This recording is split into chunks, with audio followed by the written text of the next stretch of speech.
We're on the beautiful Niantic River. This is where we do all our sea trials. It's in our backyard. And we're just doing a sea trial on a 1994 Boston Whaler, the 1994 remanufactured 120 Johnson, to the customer that holds the record for taking the best care of his boat in the history of all of our customers. He's owned it since it was new. He just washes it. Every time he brings it back, it's always been on a trailer. He spent about 2 hours washing it.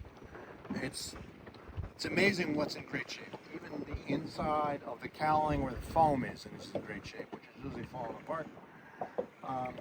He got 4,000 hours out of the motor. It did unfortunately need to be remanufactured. We took care of that for him. He's very happy with the motor.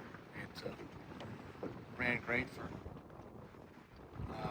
32 years. So if he gets another 32 years, he'll be happy. If he lives another 32 years, he'll be happy. He's very meticulous. He keeps a logbook. Hopefully it's okay with. He writes on all the gas he puts in, what he uses, per gallon, it says here.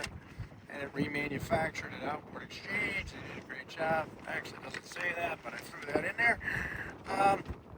That's cool. I have a video of it running through the water here. And enjoy. This is the second video on this boat. We like this boat so much. Unfortunately, we have to give it back to the customer.